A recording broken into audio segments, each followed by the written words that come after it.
Mu myidagaduro nyarwanda hari ibyamamare bifite impanga nyamara utari uzi ndetse n'izo uzi zibayeho ubuzima butangaje kubwo kuba impanga. Buri kwezi imirerantanga y'umugore isohora intangangore, iyo ihuye n'intangangabo havuka umwana.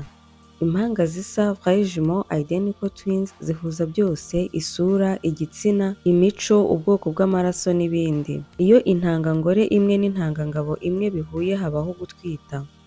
Iyo umugore amaze gutwita hagati y'umunsi wa 2 n'uwa 6, hari igihe igi ryisaturamo ibice bibiri bingana mitosis, buri gice kigakura ukwacyo bakaba vrais jumeaux. Baba bahuje ingobyi ariko buri wese afite uruzi rwe, bakaba bafite uturemangingo ndangasano DNA cyangwa ADN zimwe hafi 100%. Naho impanga zidasa faux jumeaux cyangwa fraternal twins zo ziba iyo imirerantanga y'umugore yasohoye intangangore zirenze imwe, mu gihe cy'imibonano hakinjira intangangabo zirenze imwe. Izi kandi zihuza uturemangingo ndangasano 50% nk'abandi bana bavukana, bivuze ko badahuje byinshi ahubwo bameze nk'abavukana bisanzwe. Uyu munsi tugiye kugaruka ku mpanga z'ibyamamare zisa n'izidasa zikunzwe n'abatari bake, nkaba nkwibutsa gukora subscribe. Nakubwiza ukuri ko kuri uyu munsi nicyo cyemezo cyiza uraba ukoze uzishimira. Urakoze ubwo ubikoze. Ku mwanya wa 10 hari impanga Kayitesi Alice cyangwa Linda wo muri filime Umuturanyi na Aline. Aba bavutse ku wa 9 Nyakanga mu mwaka w'1995, bakaba bafite imyaka 30. Umubare utari muke ukunze kuvuga ko basa n'umuhanzikazi Rihanna. Ese nawe niko ubibona? Uratubwira muri comment. Bukuru ni Alice, ubu akaba yaramaze gukorerwa ikirori cyo gusezera ku bukobwa kizwi nka bridal shower, kubwo agiye gukora ubukwe na Rodrigue Muyenzi muri Heaven Garden ku wa 11 Nyakanga mu mwaka w'2025, nk'uko bigaragara ku mpapuro z'ubutumire. Naho Butoya Aline yakoze ubukwe mu mwaka w'2023. Mu buto bwabo papa wabo yitabye Imana, mama wabo batwite inda y'amezi 4. Amaze kubabyara muri Tanzania ajya gushaka ubuzima, ashaka n'undi mugabo, basigara barerwa na nyirakuru wabaga i Nyamata arera n'abandi bana benshi. Bageze mu mashuri yisumbuye, nyirakuru yitaba Imana, inshingano zose zijya kuri nyirarume nawe wari ukishakisha akababonera amafaranga y'ishuri, ariko kubona ibikoresho by'ishuri bikaba ikibazo kuko yabaga arerana babyara be. Alice na Aline bari bazi kubyina, rimwe bakajyayo bagatahana 2,000 cyangwa 5,000 akabafasha gusunika iminsi.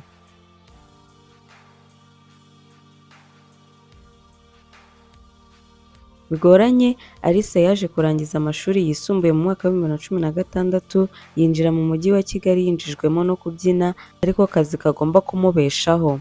Yabaga mu miryango abyinira muri Pandora Band yakoreraga muri Remigo Hotel. Ariko mu miryango aho yabaga hazamo ibibazo, ahitamo kwibana. Icyo gihe yari afite 18,000 gusa. Yabonye inzu y'15,000, asaba na boss andi mafaranga, aguramo ibikoresho by'ibanze, atangira geta atyo. Na Aline yasoje kwiga amashuri yisumbuye, aza kubana na Alice, bajya mu nzu yisumbuyeho y'25,000, bakomeza kubyina batyo.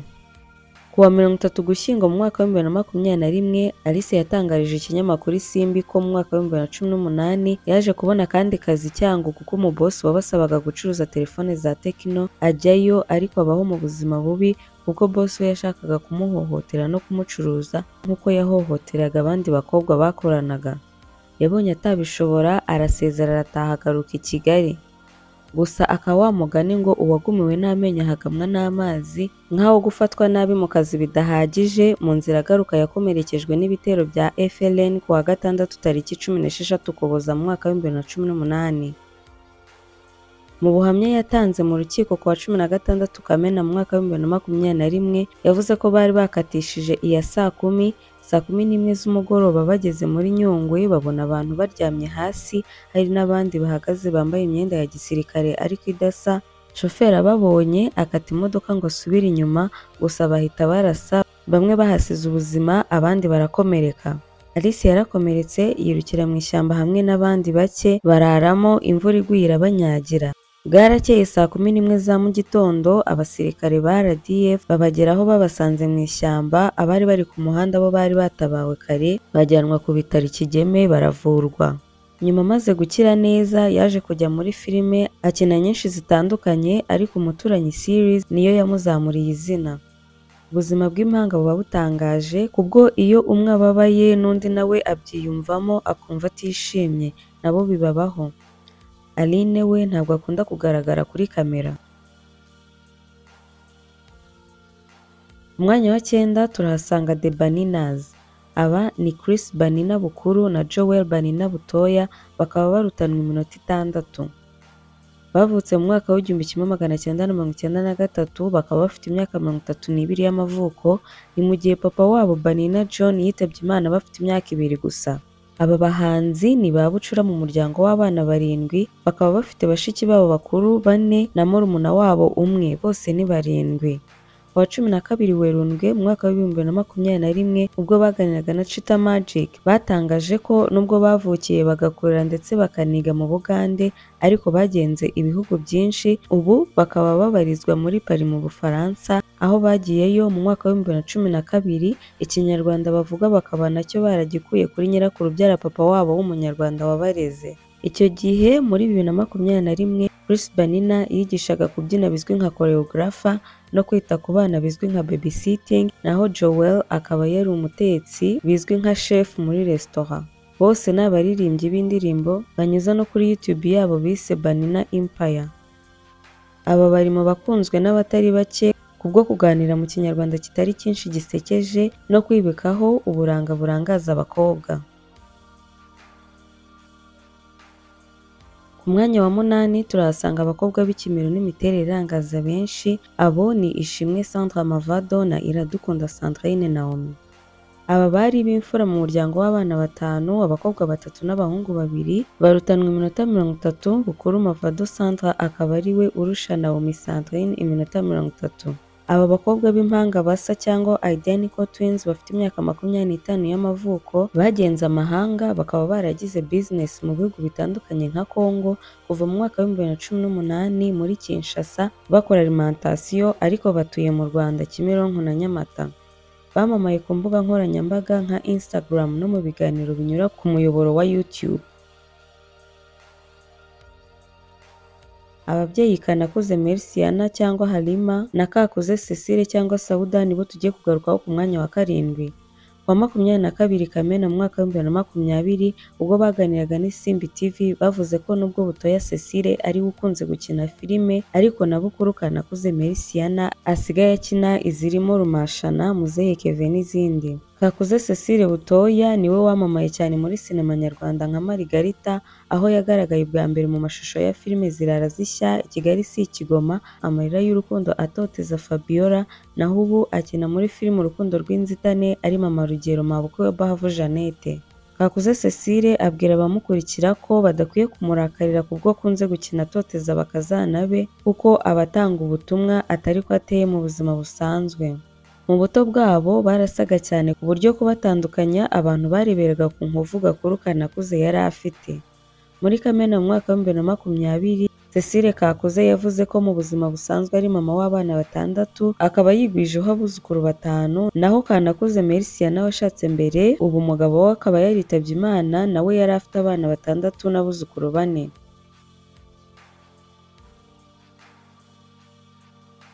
Mu mwanya wa 6 turasanga abana b'impanga ba Mukayizera Jalia Neri wamamaye nka Ketchup muri Bamenya series. Izi mpanga zavutse ku wa 14 Mata mu mwaka wa 2023, bakaba barutanwa umunota umwe, aho umwana w'umukobwa Inkindi Haula yavutse saa 3:12 za mu gitondo, hagakurikira umuhungu saa 3:13 za mu gitondo, haheruka umuhungu saa 3:14 za mu gitondo.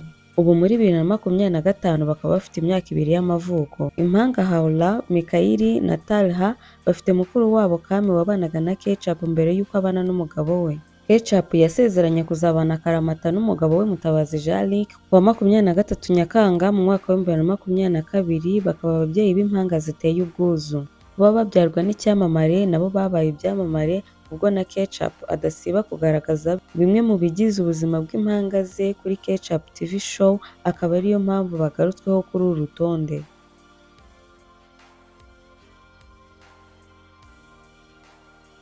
Impanga Mbarushimana Eli uzwi nka Tajino muri sinema nyarwanda na Dushimimana Elise bakoze barerwa na mama wabo gusa, nibo tugiye kugarukaho ku mwanya wa 5.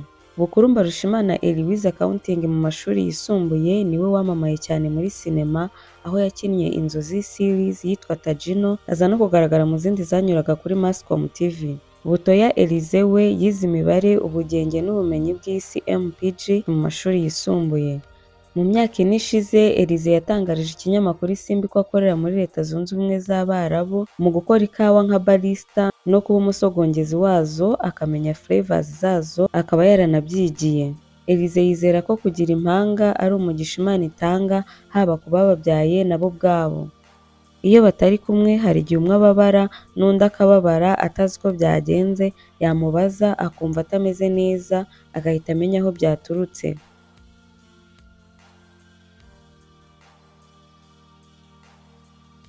Impanga zizwi nka Kuto Twins nizo tugiye kugarukaho ku mwanya wa 4.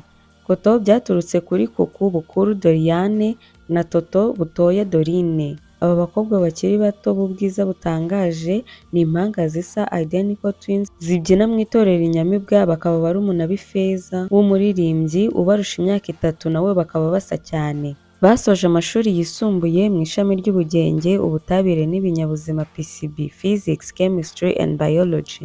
Bimwe mu bitazibagirana byabafashije kubera basa, nubwo Doriane yigeze gukorera Dorine ikizamini kubera Dorine yari amaze igihe arwaye abura uburyo bwo kwiga, impanga yiramugoboka kubera basa cyane, abarimu ntibabirabukwa.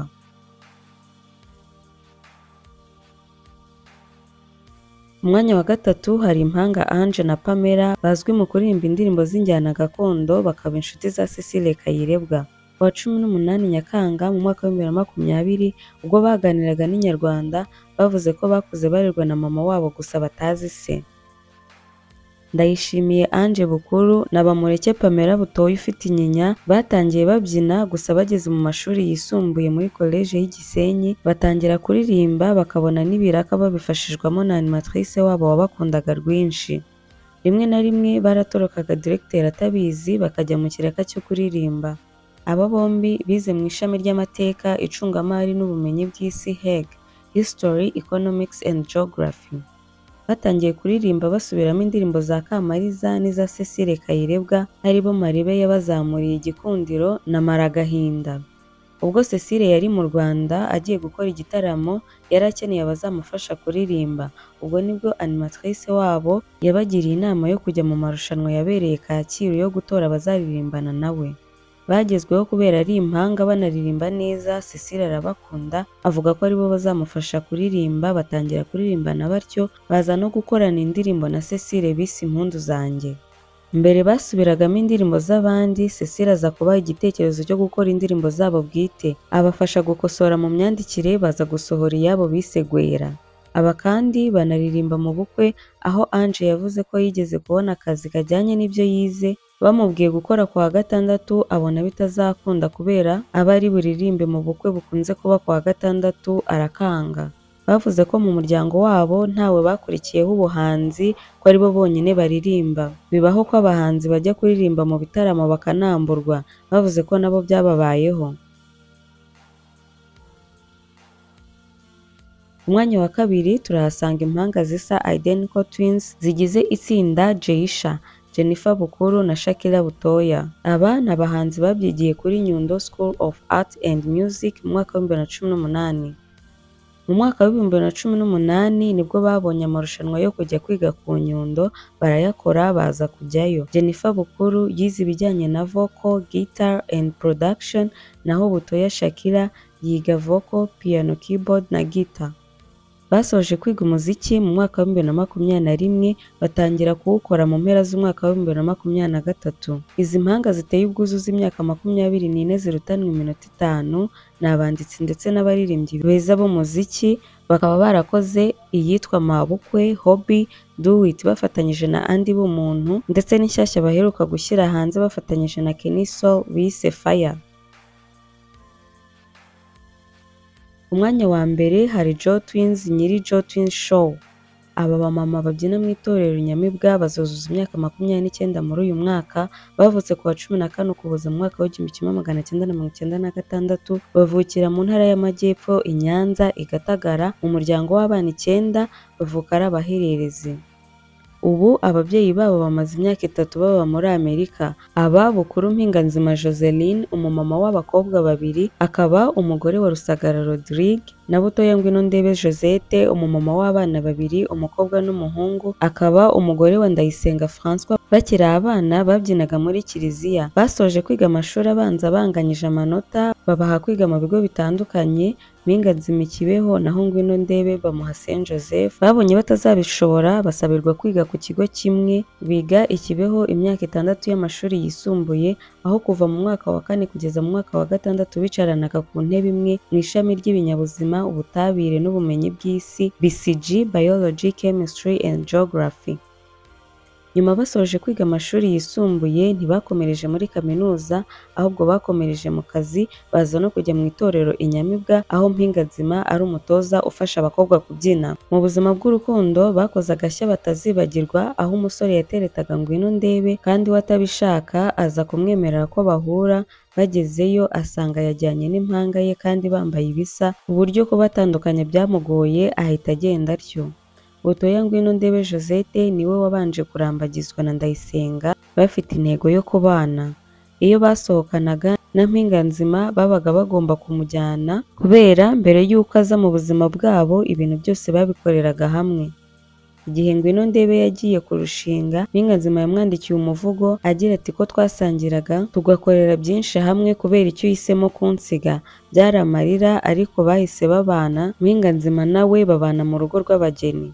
Nyuma Rusagara Rodrigue akaba umuyobozi ushinzwe ibikorwa by'itorero Inyamibwa, yambitse impeta ya fiançailles Mpinganzima mu gitaramo bari kubyina mu Inyamibwa, maze baza kubana bamaze ukwezi kumwe barambagizanya kubera bari basanzwe baziranye. Kuba ugeze aha nta kabuza wadushyigikira ukoze akajeste kamwe ka subscribe. Urakoze kubikora. Wakoze kubana natwe muri iki kiganiro cyagarukaga ku buzima bw'impanga n'impanga dufite mu Rwanda zikunzwe. Hama ibiganiro ku byamamare nakagaruka hano kuri Bezo Updates. Wakoze.